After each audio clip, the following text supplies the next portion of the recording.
Hello, everybody, and welcome back here once again to the Simple Man's Brand. Whether you watch me in the AM or the PM, welcome back to the second ever episode of my new monthly open forum called The Simple Session. A possibly up to hour long conversation with a friend of mine regarding anything, but more particularly probably professional wrestling. Hope you all enjoy. So that being said, my guest this month, she's yours, she's mine, she's our Canadian friend. If you don't respect her opinion, she'll call you a dickhead. She's a young punk that loves the techers, and she's from Winnipeg, damn it. Put some respect on her town, put some respect where she's from. An absolute pleasure to have with me this time, Chateau Bat Ash herself, our Canadian friend of the Simbo Studios, Ash.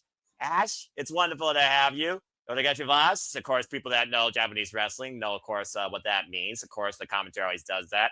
But it's good to have you here. I look forward to discussing, well, probably anything with you, Canadian or not. How are you? I'm good. Thanks for having me on. I just got back recently from doing some last-minute shopping.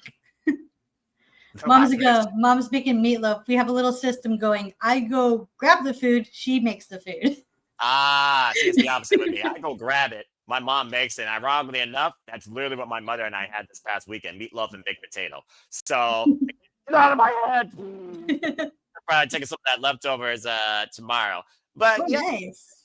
It's great to have you here. And again, you truly can have a conversation with anybody one-on-one, folks, about the simplest matters, whether it's food, whether it's where you're from, or in a civil matter, which isn't justified enough, professional wrestling, damn it. And for those that don't know, of course, I am a proprietor of the Purisu Japanese Strong Style. The Strong Style Foundation, of course, along with so many other disciplines, whether you look at King's Row, whether you look at Josie's, whether you look at Bloody Tekkas, of course, looking at the modern take of Japanese and British wrestling styles clash with one Zack Sabre Jr. that leads that, going all the way back to roots with Billy Robinson and Carl Gotch. Or, again, whether you're looking at great Canadians of professional wrestling, etc. You could have a conversation about anything with anybody. So I'm looking very forward to discussing what's ever on our minds with that this time. And again, if you haven't already, don't be a dickhead. Subscribe today. Become part of her channel. Become part of Barry's Army at Barry for Wrestling today on YouTube. We might even start up something together here very soon regarding one of her favorite strengths. So stay tuned. As you saw her little Funko with Hiromu Takahashi, I'm going to go ahead and start with this. A little spoiler for you, Ash. The Ticking Time Bomb is the brand new GHC Junior Heavyweight Champion for Pro Wrestling Noah. He beat freaking Yohei. I saw that. It's like, oh my God, Hiromu's a heavyweight now. Let's see if it translates over to New Japan, because, oh my God, I would freaking love to see how Hiromu would do in the G1. I'm about to say, at this point, though, he's still trying to be the leader of the junior heavyweights. But, of course, you might as well call him a foundation of open weights because, to your point, we just saw him face Kyle Fletcher at Forbidden Door for the TNT Championship. He, of course, right now is unaffiliated, and he's in a trios warfare, it looks like, right now, as we approach the Destruction Tour against Bullet Club War Dogs. So it's wild right now that he's a champion in Pro Wrestling Noah, while he's still probably the face of the junior heavyweight division, not named El Desperado, for New Japan Pro Wrestling. So you kind of already gave a little bit of foresight towards what you think the future for Hiromu may hold. So you think it could be part of the G1 next year, huh? I would like that because Hiromu's ventures into the heavyweight scene has been a pretty solid one, because he held up his own against Henare when he challenged him for that never open weight title. Right. Which the never weight open title right now has become like the Strong Style Haas style champion, because you look at it, Gabe Kidd's been champion, Suji's been champion, or no, he wasn't Suji, not Suji's Strong never open weight. Gabe was part of it. Tomohiro Ishii, Minoru Suzuki, Goto. You look at all the names of who held that title, they have like one thing in common. It's just the similar style of wrestling that they do. Well, it's also one of those things. You look at the evolution of the Neverweight Championship. It used to start off as the U30 Championship, and it was held by the ace of New Japan, ironically, Hiroshi Tanahashi. Originally, it was an opportunity for the young punks, per se, young lions, whatever you want to call them, people under 30 years old, to shine and lead their own division as they look to flourish in New Japan Pro Wrestling. And to your point, it took an identity of its own in this gritty, never say die attitude. Of course, the 5 letters of never that pretty much define this title have defined some of the biggest, most toughest badasses in the history of New Japan Pro Wrestling, going back to Togi Makabe, Katsuyori Shibata, the man that fights like a freaking machine, Tomohiro Ishii, who probably is the most I would think, defined by the never overweight championship in his illustrious career. I love that, man. That Stone Pitbull, may he never stop fighting. Who's held, I believe, the most times, the most days combined. While Kano's going to catch the Alpha, to your point, he's held it for the most defenses in a single run in that title's history. Currently being held by Bars Boldenole, who will be taking on Don Fale during the Destruction Tour. But yeah, this title truly has been a detriment and a difference maker in defining the strongest to survive to hold that championship, let alone preserve it beyond 0D. Because there have been many champions that have not even gone a single defense with that title. I've seen it many a times. Taiji was one of them. Jeff Cobb was also another one that's very predominant. The list goes on and on. But when it comes to me and Japanese pro wrestling, I love strong style. That's why I still think the Neverweight Championship is still my favorite. Nice.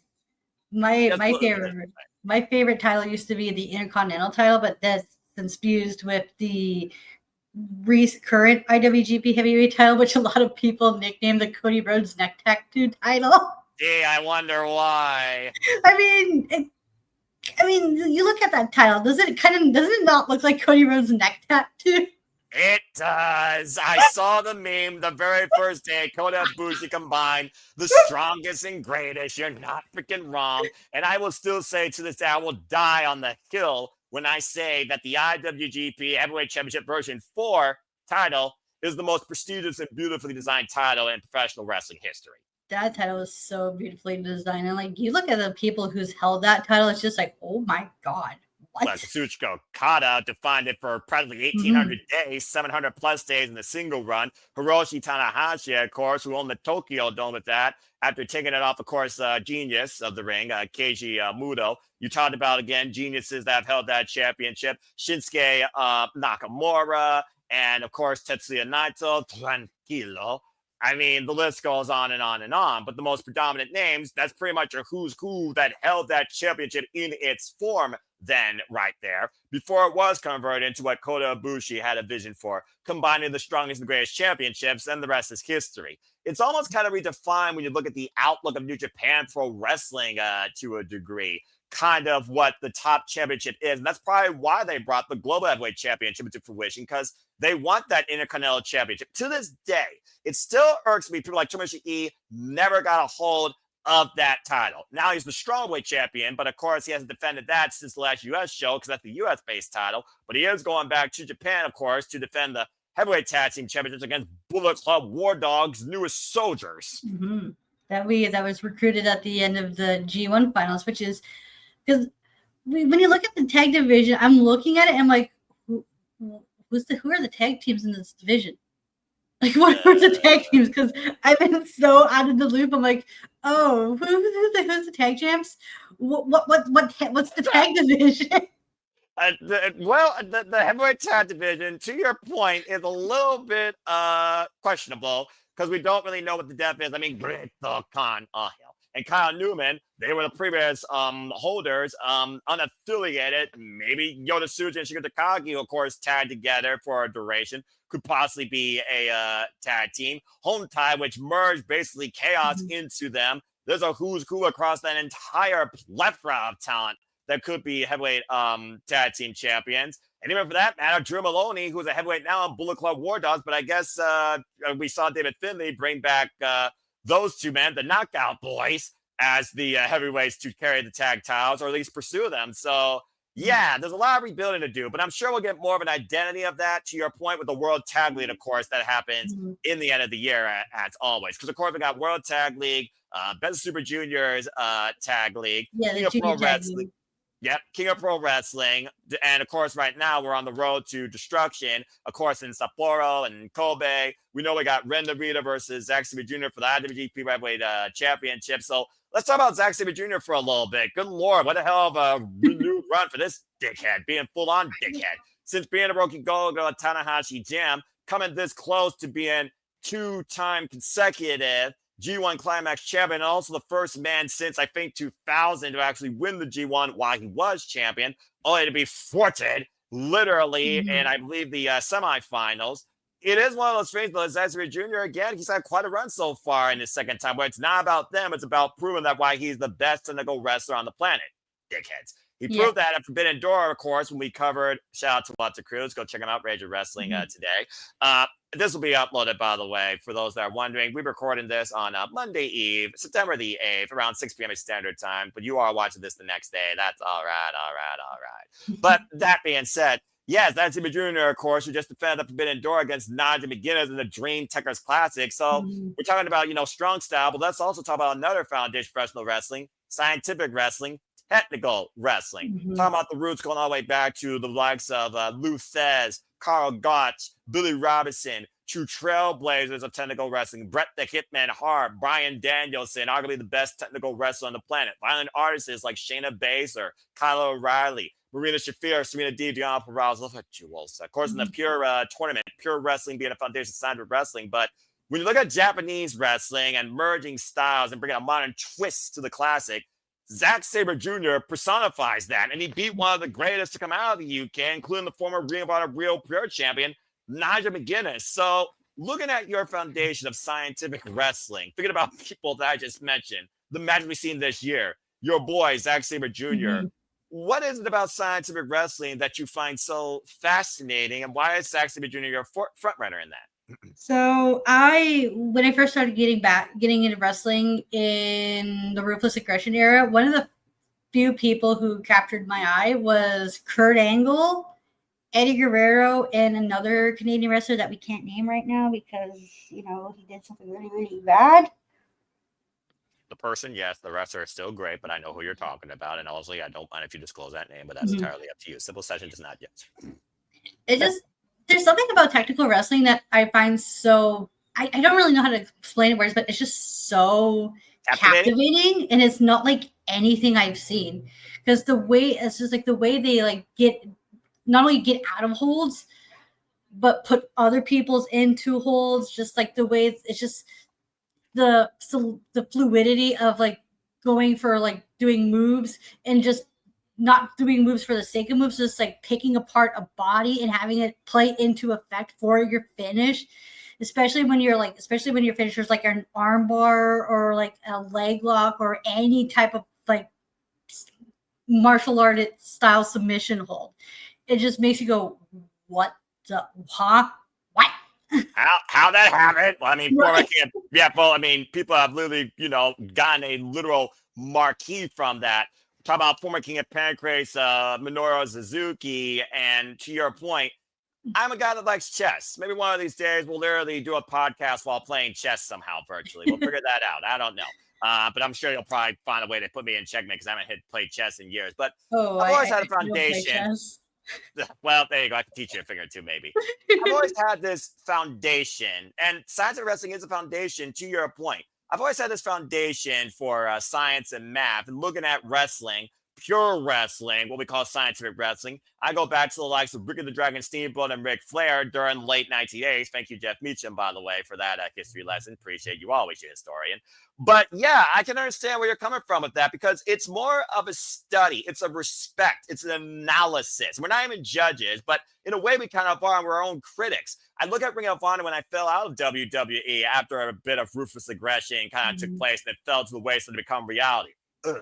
And I looked at Ring of Honor and saw the pure division at its forefront with the likes of Samoa Joe and Nigel McGuinness and Bryan Danielson and Kyle O'Reilly and Roderick Strong, Eddie Edwards, for example.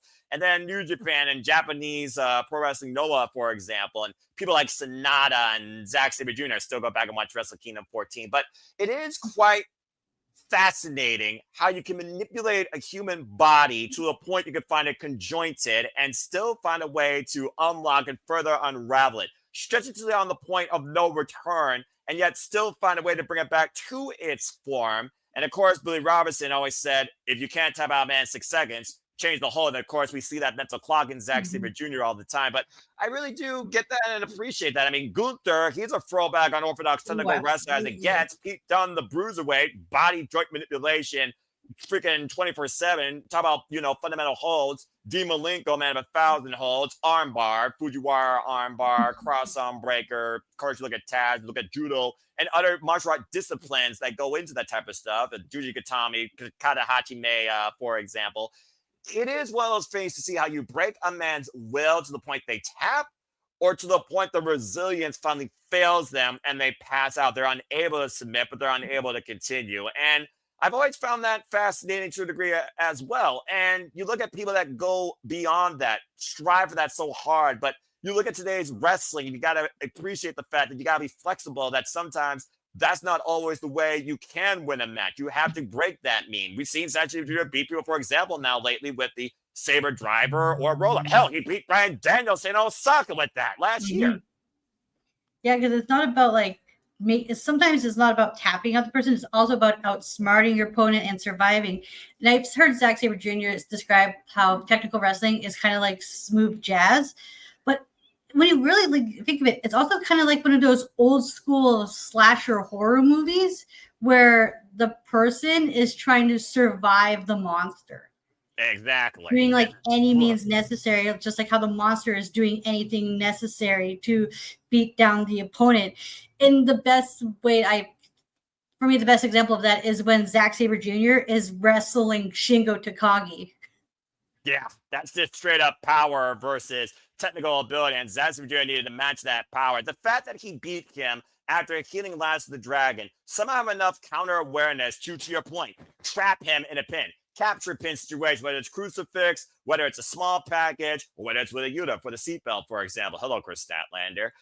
That win shocked me, but there is a study, a unique perspective to scientific wrestling that I don't think has gone enough on the mainstream here domestically versus respected internationally. Unless you look at Ring of Honor and even, for example, AEW at times. I still go back and look at the match, for example, that Kyle O'Reilly and Zack Sabre Jr. had. And now Ring of Honor has a women's Pure Honor tournament. So looking at scientific wrestling from the men, let's look at the women's side of things, because you don't see a lot of that out there in the women's perspective of professional wrestling. But there are those people that are those hidden gems to that art form. Serena Deeb, Deonna Purrazzo, Natty, Natalia are three people that first come to mind. Even Marina Shafir, for all the slack that she's been given for her style, crossover from MMA to wrestling. And maybe it doesn't showcase a lot of it, but she's the 5 women's champion for a reason, folks. Just saying. And there's a reason why John Moxley apparently rolls with her, because at the end of the day, she defines the style of her own, doesn't give a damn what anyone else says. Respect. But it is one of those things that I don't think scientific wrestling is appreciated enough or put into play enough nowadays in the business, especially here in the States. So looking at the women's side of things, of course, Ring of Honor has a Ring of Honor Women's Pure Tournament going on to crown the first ever Ring of Honor Pure Champion for the women. Deonna Purrazzo, of course, part of the inaugural Women of Honor division. She's my front runner, but of course we have others, including not limited to Queen Aminata, Serena Deeb, Billy Starks, CMLL at town also in play, and the Ophelia, I think her name is. I got to look up more of her information. And not to mention Yuka Sakazaki talking about the Alpha, which we'll segue here to a little bit. What do you think about the Ring of Honor Women's Pure Tournament field based on who I mentioned? Who do you think should be the first champion? It sounds like I got to go watch it. Because I don't really pay attention to Ring of Honor, because I unfortunately am unable to make the time for Ring of Honor. That makes sense. There's only so much time anymore with funds and freaking life. Priorities over passions, they always say, right? Exactly. So looking at the names, like when you mentioned like the first women's like pure champion, the first person immediately I thought I was like, oh, Deonna's tailor-made for that. That's her title. Might as well just give it to her and put it on her name. That's all I gotta say about that. May long she reign. May long she reign. Whether it be it's long may she fucking reign. But yes, I'm not monetized, so shoot, people can be French all they want here. Anyway, but yeah, it's one of those things though, just looking at scientific wrestling. I love the fact that you love pure wrestling at its forefront for what it interprets as far as the 4D chess game and getting the decision rendered via pinfall or submission or ref stoppage if a competitor cannot willingly defend themselves or can continue. Hell, Minoru Suzuki once broke Hiroshi Tanahashi for the Intercontinental Championship. I'm just saying. That was one of the matches that inspired John Moxley. Well, speaking of other things, of course, and wrestling, of course, you talked about, of course, some great Canadians as well, including one that we shall not name, but talk about your foundation, Canadian wrestling. In your opinion, what are some of the best Canadians that have been coming forward in the wrestling business, man or woman? Okay, so right now for me, my favorites right now, because I didn't grow up watching Bret Hart because he was like a little before my time. I didn't start because by the time I got around to watching wrestling, he was done. That's fair. However, during the Divas division, one person stood out to me the most, and that's Natalia Neidhart. Mhm. Oh my god, dude, I love that woman. She's like because during when the time the division they weren't giving much shine, and you're like, wrestling like how they were. Not Natalia. She's like, nah. I'm gonna show you girls that we can wrestle, and I'm gonna show you the technical style I was taught. And I'm like, yes, bring technical wrestling back, girl. Because then we Yeah. started, because of that, we also started seeing it through Charlotte Flair, Becky Lynch, even Sasha Banks to a degree, who now goes by Mercedes Moné. And you look at girls like Deonna Purrazzo doing right now, and then also for like Canadians. When I started watching Ring of Honor, oh my God, watching Kyle O'Reilly wrestle was just, oh my God, it was amazing. Like, yo, what the hell? It's like the way this dude wrestles is just like, not only is this like how like putting people in the holes, but just like seemingly out of nowhere and at the fluidity he does it, I'm just like, well, also like, what? It's Like, called the Bond Arts for a reason. That yeah. freaking Taekwondo background is some serious stuff. Even back then, even the Edge and Christian, even though they're not really technical wrestlers, they're still such fun to watch because Edge and Christian were one of my favorite tag teams growing up as a kid. And even to a degree, I also liked Lance Storm's matches. Yeah, Lance Storm is not talked about enough for what he's given to professional wrestling and what he was, for example. So I definitely, but again, of course, ENC. I more so grew up on the Edge and Christian Foundation. Bret the Him and Hart is one of the very first matches I ever saw to get me into professional wrestling. It was Bret Hart versus the British Bulldog for the WWF Intercontinental Championship over in the UK, of course, SummerSlam 1992. Yeah, So I definitely can see what you mean there. As I far gotta as other watch that ones, match. yeah, Sorry? yeah. No, you're fine. Peacock. There you go. Why I believe it's still on Peacock. As far as other people go, I'm surprised you didn't name like Chris Jericho, Kenny Omega, Chelsea Green, Mm-hmm. All Eagle, Ethan Page. Yeah. To me, Chelsea Green's still a little recent right now. I'm That's talking fair. about like all time like people right now. And the one thing I love about Chelsea is I keep her out of the conversation for when it comes like pure in ring because I'm not saying Chelsea's bad at wrestling because she's not. Mm-hmm. But what I like about her is her Character. character and her personality. That's Yes. what draws me into Chelsea Green because the way she works her character and the way she the, conducts herself when she's talking, it's just It, it's it, just it, some lovely. people it's one of those characteristics where you look at the foundation of a wrestler nowadays, especially mainstream in the business. We're talking about the two biggest companies, of course, that are on our feeds, and what I feel like producers, networks, spokespeople, marketers, hey, sponsorships. But anyway, what they expect is somebody that can not only walk the walk, but talk the talk. Walk the walk, of course, being how you carry yourself, your character, your presentation. How are you bell to bell? And of course, how do you connect to somebody that may not know your athleticism, but can know you from a different appeal? I think Chelsea Green is actually the perfect case of that. Now, Laura Vanessa, of course, is a former TNA Knockouts world champion. I do remember her from there. In fact, I've known Chelsea Green since she first worked in Stardom. Ironically enough, the people that she's with, Piper Niven and Alba Fire, former Kaylee Ray, they were with her during her time in Japan. So it's truly full circle with the three of them now as a unit, which I do find kind of hilarious. I do look at Chelsea Green, though, one time facing Penta Ciel Niero down in Lucha Underground as well. I looked at her work for the independents up in Canada. But it is one of those things, to your point, how much a character versus just the athlete really does put forward that connection. One of my all-time favorites is the bunny, Laura Denise, and I discovered her through Smash Wrestling, a promotion in Canada with her feud with Courtney Rush, better known as Rosemary. The side that, of course, became known as Demon versus Slayer, and then later on became a whole type of friendship into a unique storyline through TNA, Demon X Bunny, where it came down to freeing a soul that was lost. And damn, you thought of James Mitchell. But it is one of those things where a character that tells a fun narrative, whether it's for the short haul on a weekly basis or a long haul overall, really does carry forward how much you respect them, you follow them, and you're invested in them. And I still say Chelsea Green should still be the WWE Women's United States Champion. But Right.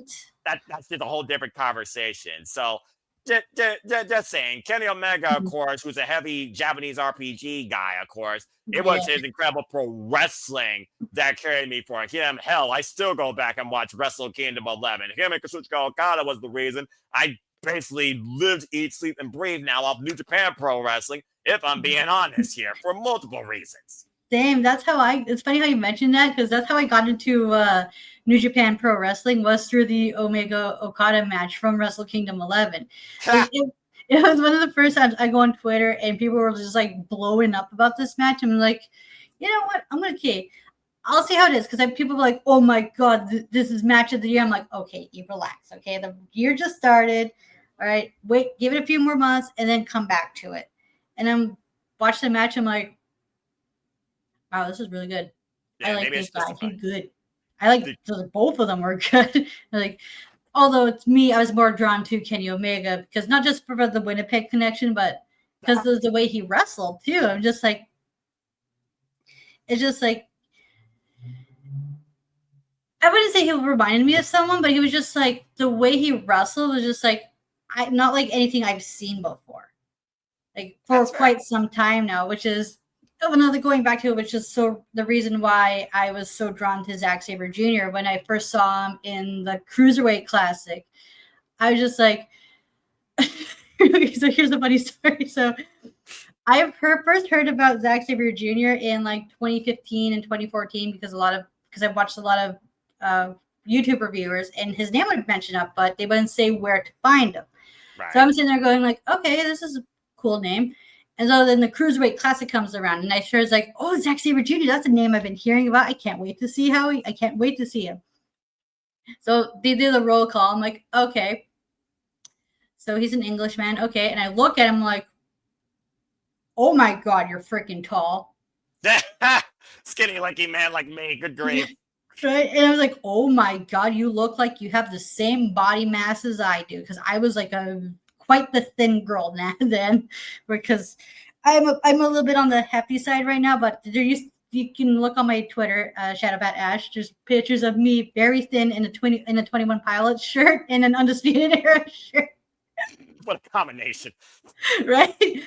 Because when back in 2018, 2019, I would, as soon as NXT would come on, I'd always end up wearing my 21 Pilot shirt and I'd be watching it with my black cat. Fair enough. There's black and gold all around. I mean, right? I used to always say that was my NXT. I mean, again, it was really the brand that brought me back to WWE as a fan. Black and chrome, debatable.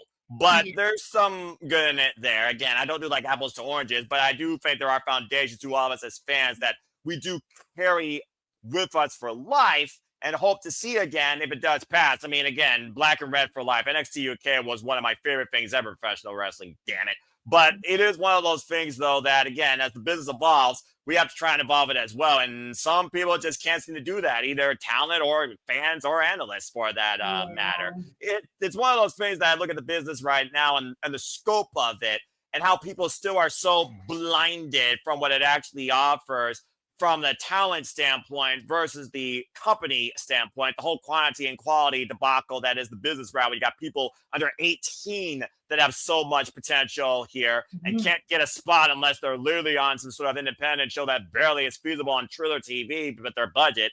It's crazy to think how much wrestling has grown, but also stayed consistent in that same ignorance bubble to a degree for some people. So I do hope eventually people, like us, branch out and take a big outlook towards the world of professional wrestling and what truly is a character that could be something big versus a competitor that's already something so founded in the ring. And yeah, Cruiserweight Classic, that was one of my favorite tournaments ever, honestly, in WWE history. Marinello, Bryan Danielson, perfect commentary team. Marquis Magic, Tommaso Ciampa, Johnny Gargano, Cedric Alexander, Kota Ibushi. That got Cedric his damn WWE contract. I'm just freaking saying. And of course, what? What was that? I was saying that was a solid match. I was mostly agreeing with you like about Kota Ibushi and Cedric Alexander. I still go back and rewatch it. Thank you, WWE YouTube channel. That YouTube's good for some stuff, folks, believe it or not. Even if you don't have to deal with ads. Again, I try my best not to. But yeah. Okay. Well, that being said, Konosuke Takeshita, the alpha, we brought him up subtly earlier. I know we talked about this before we actually recorded. And again, folks, we might make this more of a foundation with us regarding Japanese pro wrestling, maybe not just New Japan, but maybe other companies included because there's so much. Tokyo Joshi Pro, Stardom, Marigold, Noah, DDT Pro. Stay tuned. We'll see what happens here. But again, she is a New Japan friend. I also am founded in Japanese strong style in New Japan. So if you want to hear more about Japanese pro wrestling from us, look us up. Simple as that. Let's talk about Konosuke Takeshita, though, a man that wants to bridge all professional wrestling. Again, the outsider of New Japan to a degree, but he still garners that respect being such an incredible and big athlete. He had Tanahashi's last match in America. He's the longest successful defense streak, neverweight champion in that title's history, and he just won this year's G1 Climax. He's the, I guess you would call necessarily the first non-New Japan talent since, I can't even think right now how long ago it's been because the G1's been defined so much by friggin' Kota Ibushi. I think the last one was Kojima. Was it Kojima who was the last one? Yeah, because he was Noah, I believe. Yeah, he was a Noah boy. Yeah, I believe you're right. You got bread. That being said, shout out to the former IWGP Heavyweight Champion in his own right, and also no WWE Heavyweight Champion. But Konosuke Takeshita, the interpretation of him, his outlook on bridging the worlds of professional wrestling, proving that he's the best across professional wrestling, and all can be unified under him. So says the alpha. Is that a scope maybe too big or maybe too shallow for the rest of the world to look upon? And is he the right one to maybe win the G1? The jury is out that Evil fought for the first time in his freaking life since the pandemic and actually got justified respect. I can't believe I just said that out loud. But that being said, Ash, Konosuke Takeshita winning the G1. What do you figure out that result in the fact that now he will challenge for that to be Heavyweight Champion, regardless of Cesaro or Narita? Gotta get that in mind. Destruction Tour at Kia Pro Wrestling in October. Stay tuned, folks. We actually might cover that. Honestly, I'm thinking about it. Just saying. What are your thoughts on the G1 Climax this year and Konosuke winning? Okay, so I had such a blast calling the finals with you because I went there going like, oh my god, Evil's in the finals. I was not expecting Evil to win the final or go in the finals, not win the finals. Like, me neither.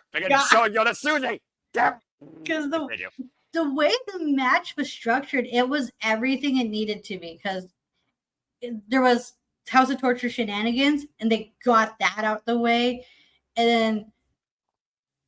The one thing it showed, like, not only did it show, like, Takeshita obviously can wrestle, but Evil was actually wrestling as well. And it shows, like, yes, Evil can wrestle, but because of him being a heel, he's so reliant and heavy on the interferences and the shenanigans because House of Torture are a parody of what heels are in America right now.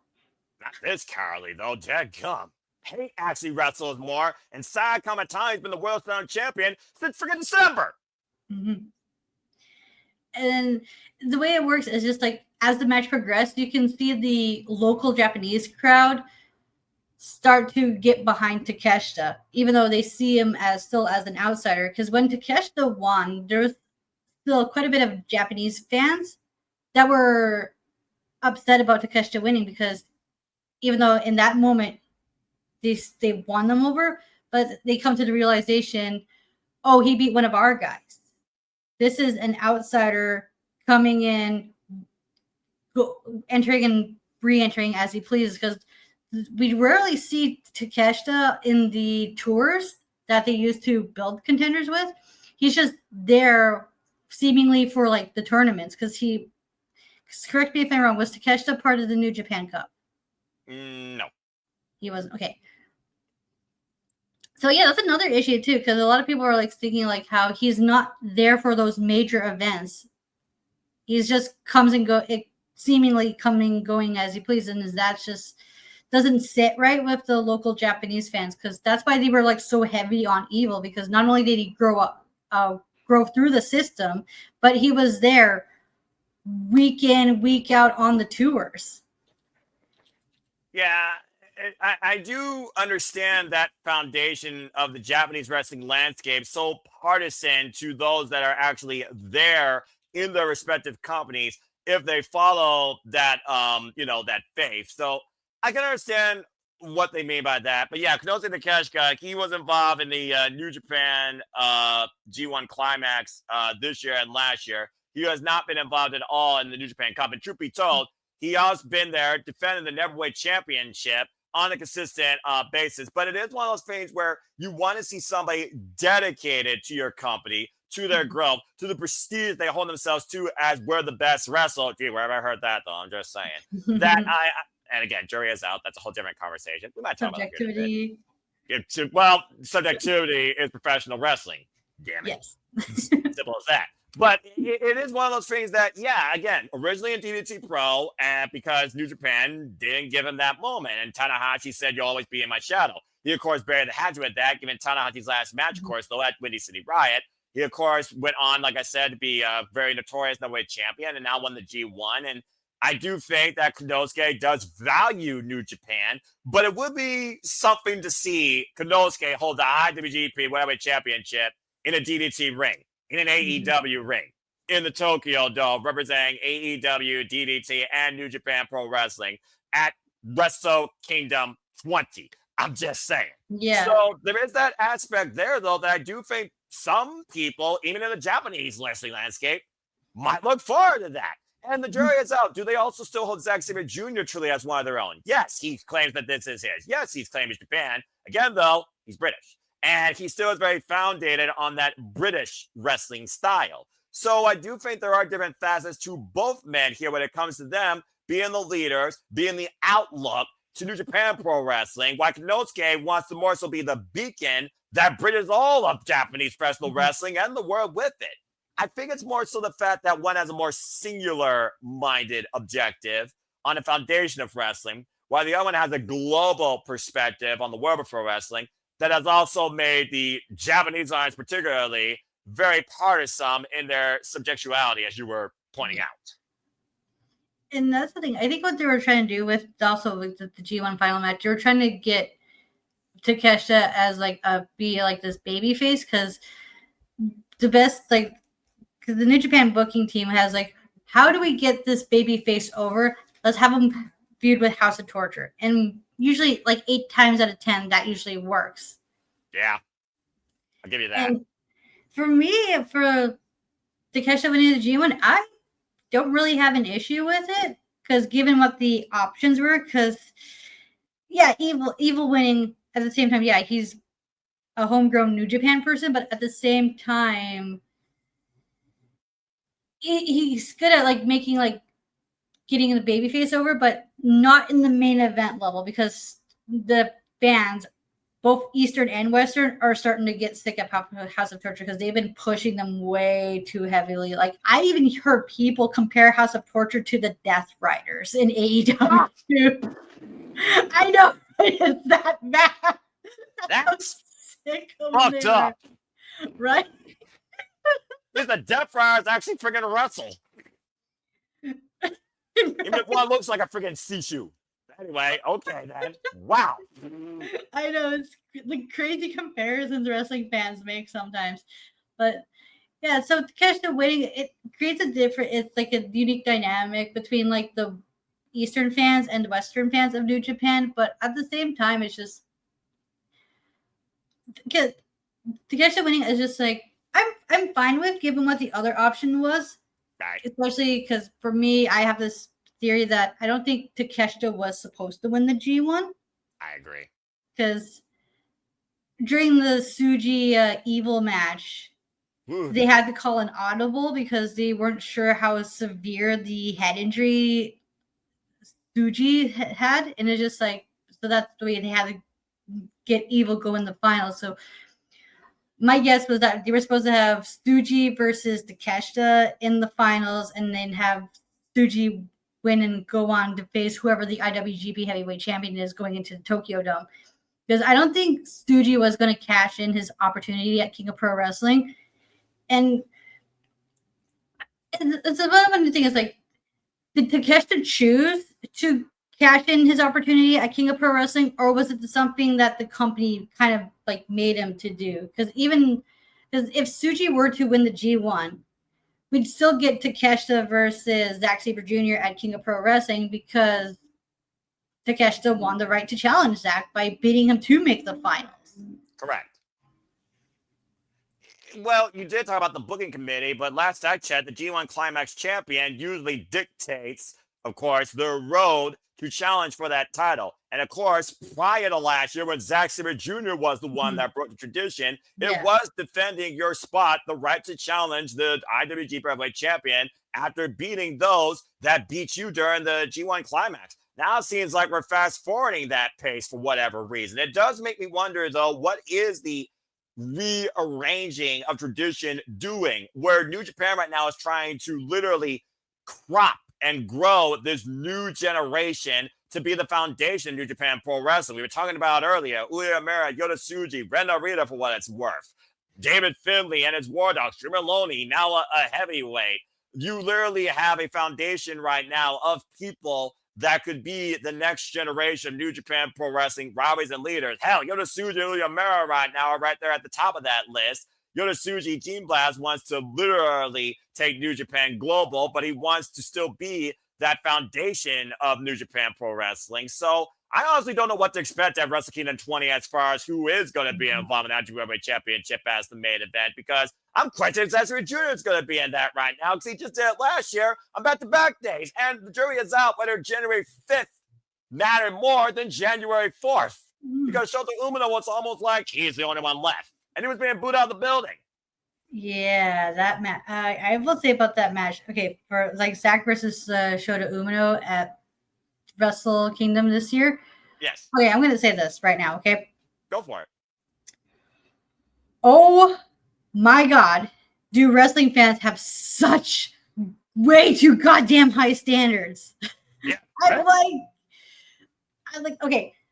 When the match announced, my immediate thought was, okay, this is a make or break moment for Shota. Yes. Because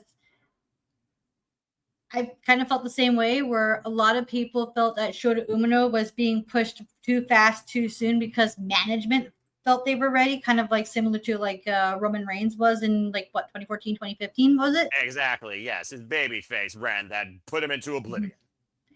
And so the match happens, and I'm watching, and I'm like, as soon as the match, I was like, I was enjoying it. Were there hiccups in the match? Absolutely. But they recovered from it very smoothly.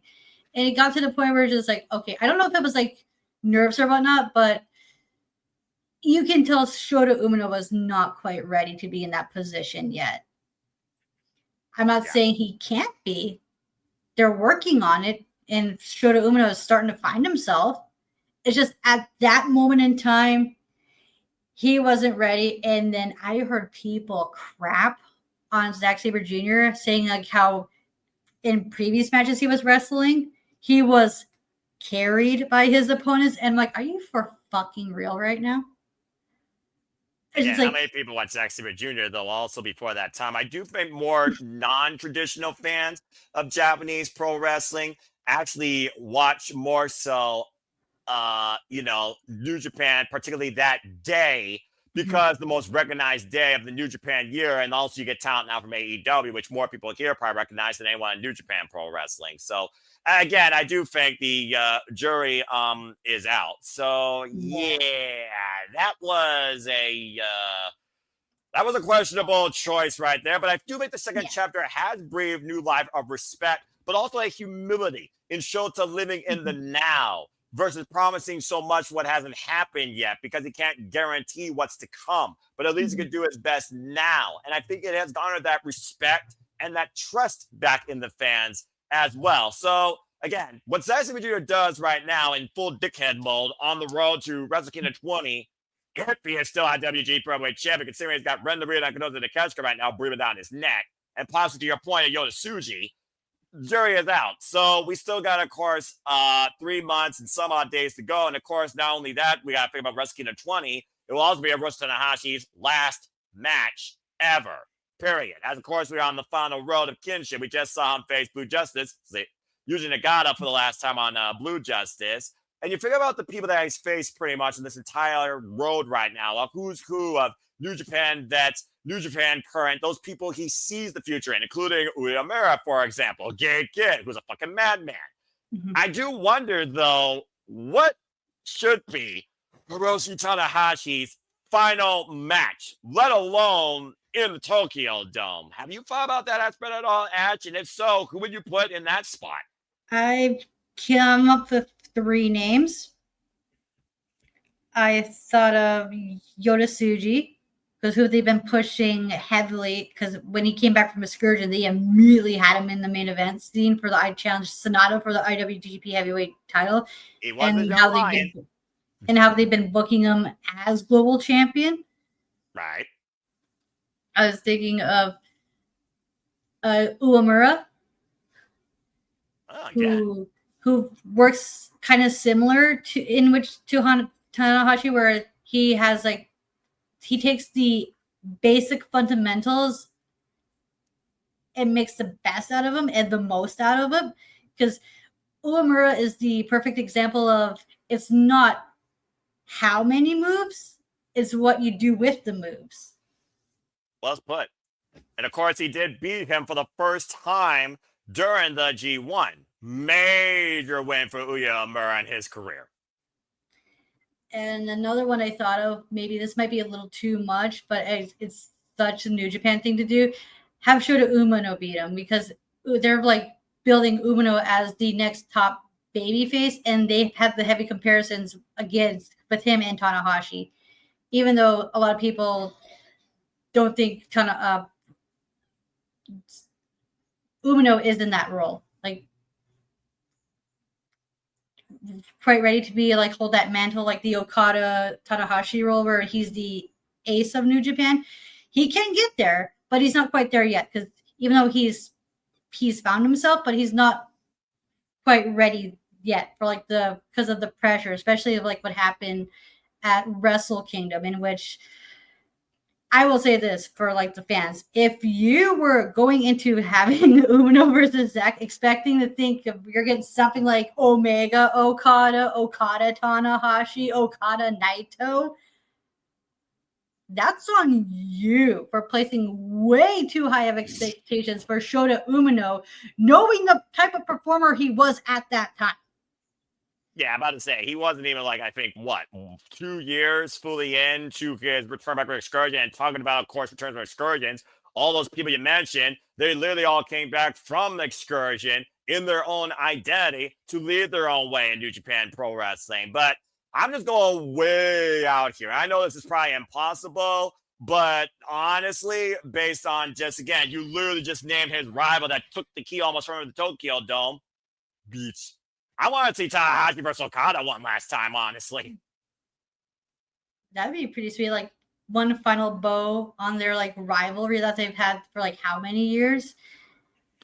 Oh boy, too many to count. I just really got done watching their last singles match back in friggin' Osaka last year. But again, those two have defined each other's careers since Wrestle Kingdom 7, I believe. So ever since Okada came back and called out the ace. And of course, had the Ashaka, and then of course the ace beat him both, of course, at Wrestle Kingdom 8 and Wrestle Kingdom 9, I believe. And then it was Wrestle Kingdom 8, and then Wrestle Kingdom 10. Of course, he got the win back, because Wrestle Kingdom 9, I think, was the switch of the events, because Shinsuke Nakamura, who's still WWE, that's why I didn't say his name, but God, what I wouldn't give for Shinsuke Nakamura versus Tanahashi one last time. Just saying. Sweet. That I would mean, have been again, so sweet. those two also define their own freaking legacy Mhm. per se. I'm just saying. And hell, there was a freaking fan vote one time over Shinsuke Nakamura versus Tetsuya Naito that made Naito go unguardable in the first place. So there you go. Again, unaffiliated right now, as Los Ganabas de Hapong is no longer a group, but the attitude of the unguardable nature is still there. So take that for what you Mhm. will. All right. Well, that being said, why don't we go ahead and talk a little bit now of the domestic side of things? Because, of course, we do look at not only New Japan Pro Wrestling, but you also, of course, do look at aspects of WWE, but you also do look at AEW. You talked about Mhm. Edge and Christian earlier. Of course, we're going AEW All Out. We got WrestlePalooza. We're looking at Marcus, Purrs, with Passions, what to watch, how to watch, when to watch, how much you can actually Yeah. watch. So, in your own way, Ash, what's the itinerary looking for you? How are you going to handle September 20th, knowing you got those two pay-per-views on two different platforms? And what's your outlook on this wrestling business right now? Looking at the fact that it seems so pick this side or you're against us, pick this side or you're against us, pick this side because we're more affordable, pick this side because, we're not Mhm. petty, quote unquote. What's your outlook right now on the domestic side of things, particularly AEW and WWE? I am I feel like I am caught in the middle because I'm part of two different groups who are all pro wrestling fans. You got one of them who are heavy on AEW, that's their favorite company, that's their preferred promotion. And then I have this other group of friends who are WWE heavy. That's their promotion. That's on the AEW side. So, similar to what I brought up on Saturday Shenanigans. It's so frustrating when both sides are just like butting heads and whatnot. It's just like just let people enjoy what they want, how they want. Just leave them alone. Like if you WWE fan don't like AEW, just leave the AEW fans alone. Let them enjoy AEW how they please. And same with the AEW. Leave the WWE fans alone because I've seen it more happen with one side where one side just antagonizes the other because of like for watching, and at the same time it's just like you guys can like both, right? Like you don't have to pick, and if you are picking, that's fine. If you just like AEW and watch what you like, and leave the WWE fans alone. Same with the WWE fans. If you just like WWE, just like leave each other. I just want wrestling fans just to like let others enjoy what they like, how they like, without having the other people make them feel bad for the choices they make for watching pro wrestling. Because you're no better than me for the amount of pro wrestling you watch. Just like how I'm not lesser than for just sticking to like a handful of promotions. Because at the end of the day, it's just pro wrestling. Damn it. Y'all don't need to take this shit way too goddamn seriously. Well, you figure it's make or break in their lives or their wallets, but the wallet thing is a whole conversation. But it's Yeah. amazing how many people are polarized on wrestling versus peanut butter and jelly, Pepsi versus Coca-Cola, Mhm. Creed versus Fozzy. Okay, I'll put it in Canadian terms. Nickelback versus Creed. Why the fuck not? It's amazing how polarizing people are. I don't know. I'm just naming bands at this point. Yeah. I was about to I say, don't know what Creed's Creed's not Canadian nationality is. though. I'm about to say I just named Nickelback because I just know they were once used in wrestling. All right, I'm just saying. That's fair. And it's funny how you mentioned about Nickelback because there's a band called Theory of a Dead Man who sounds exactly like Nickelback, and that's the whole reason why they signed them to their label. Ah! That's Nickelback reincarnated, just far less yeah. political. Are you a Nickel? Were you a Nickelback fan at all, Ash? I like their music. I wasn't really big on them, but I didn't hate them either. It's just like at every party I went to, there was always Nickelback playing. And a lot of people, let's be real, a lot of people say they hated Nickelback, but let's be real. The moment you heard him on the radio, you did not change that station. Don't try to lie and say you did. Look, You were singing Rockstar. You were singing Burn It to the listen. Ground. You were singing All right, How You Reminded Me. all No, right. there's people singing freaking Photograph. Let's be real here. Photographs are too bad, too bad. All right, not copyright. Now you're Look gonna at get me this started. video. All right. Well, first off, this is not karaoke, Canadian karaoke. So we'll stop. We're gonna stop that, JJ. Don't get any ideas, damn it. Uh, Yes, because I know Canadian you. karaoke. No, no, Canadian no, no. karaoke. Not copyright. No. We're not gonna give JJ that freaking goober ideas to freaking Expense my dignity, Canadian style. Well, yeah, that'd be perfect. Yeah, that'd be perfect for next year in July. Canadian karaoke, where everyone sings a Canadian band or a singer. You can spin the wheel, and whoever you land on, that's whose song you have to sing.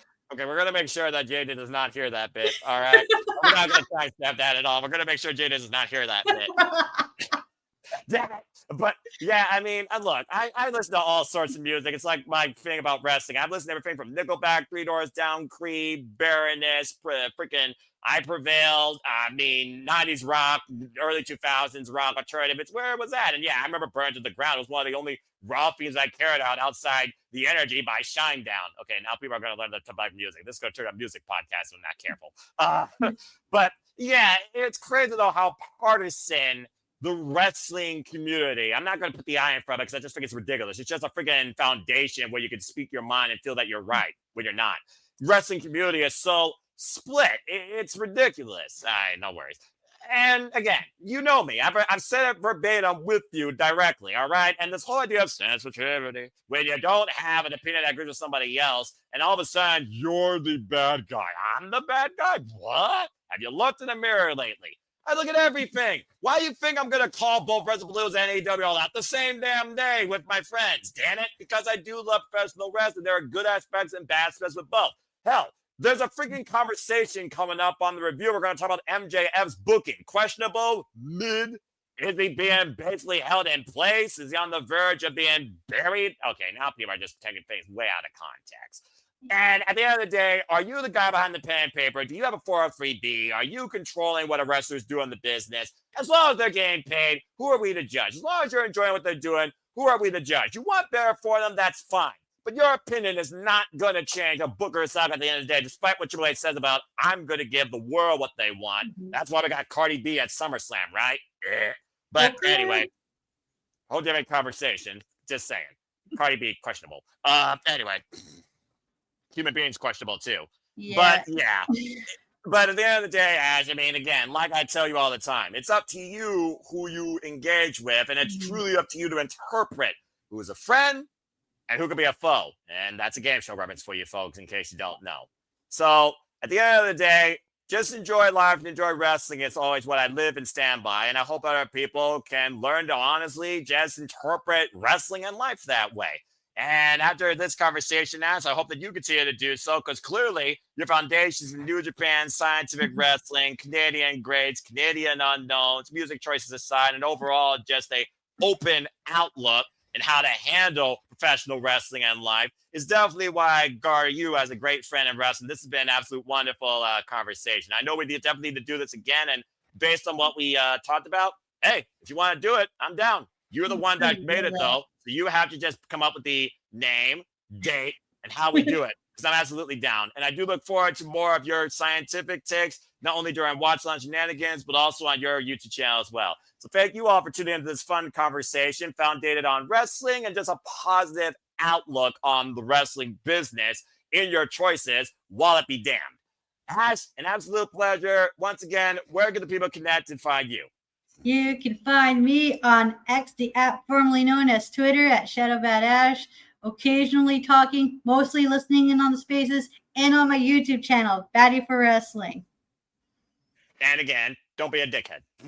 Speaking of, I lost my, going back to what we were talking about, the Cruiserweight Classic, this is why I like Zack Sabre Jr. so much.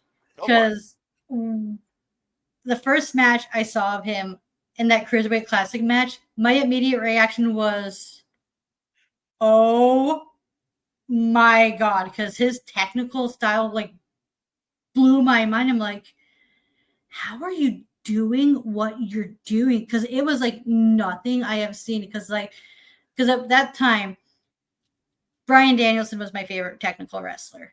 He was the technical wrestler. Yeah, and when I found out he had to retire, I was just like, I am never going to see someone wrestle like Bryan ever again.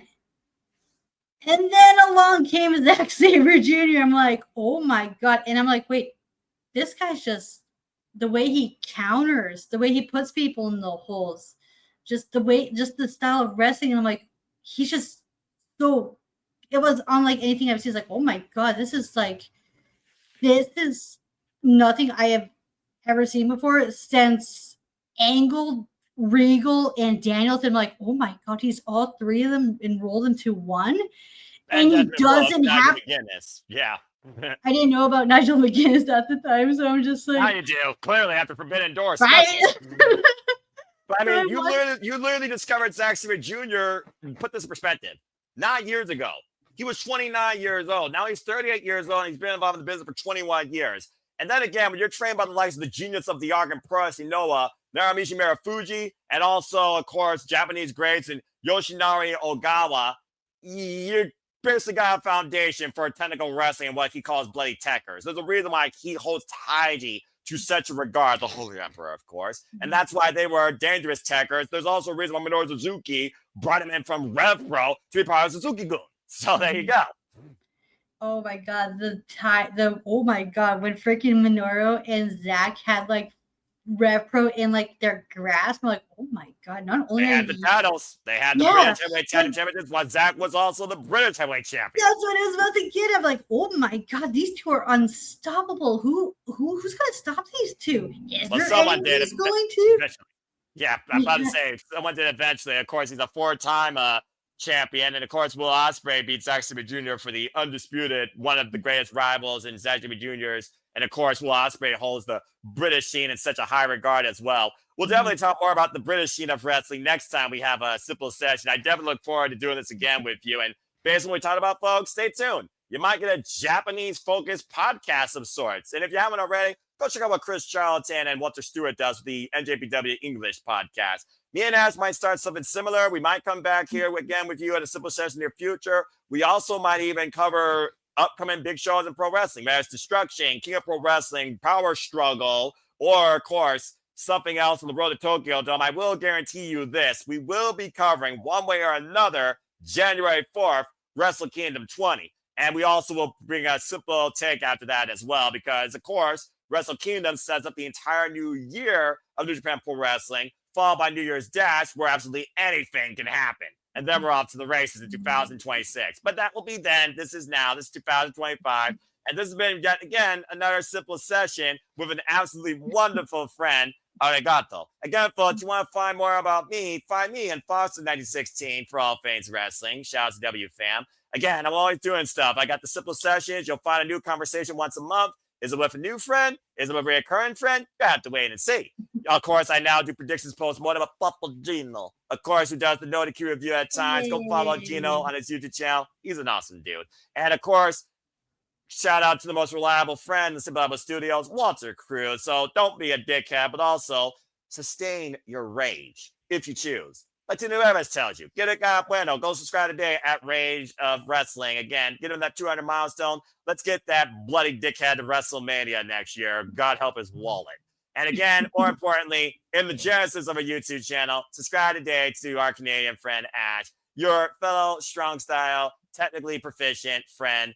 And that way you're not a dickhead. But until next time, as always, to conclude, there are no winners, there are no losers, there are no betters. Just fans with opinions for this passion we all share. So at the end of the day, folks, support one another, respect each other, protect your mentality too, treasure your families, and just your life into professional wrestling. It's truly as simple as that. But with that being said, thank you so much for engaging in another simple session with me here at the Simple Man's brand. And again, subscribe to Ash today. Please subscribe, comment, tell a friend, hit the bell as video goes live on demand on this simple YouTube channel. Hit the subscribe button. Keep growing the community here. I assure you, my content, my outlook with friends in professional wrestling is not going to stop anytime soon. I hope to expand and encourage upon it. And I definitely look forward to revisiting conversations like this again with Ash. And shout out to Mark of course, here with the inaugural episode. So stay tuned for October for the next simple session. Stay tuned for the next watch along. Stay tuned for the next edition, Lord help me, of Saturday Shenanigans. Stay tuned for all sorts of other stuff where not only Ash, but other friends in wrestling, they get the best of me. They also bring out the absolute madness in me. But it's all for fun at the end of the day because we all love professional wrestling. We all love this business. But until next time, I'm going to bid y'all a fine adieu as you look at this some point on Tuesday or later on too. So until next time I'm on your screen, or until the next time you have a fun little chat with Ash in and out of the X or somewhere else on the internet, it seems. Ash, again, an absolute pleasure.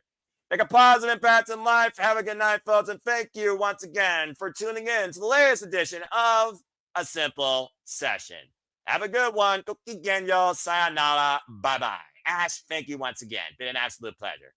Thanks for having me.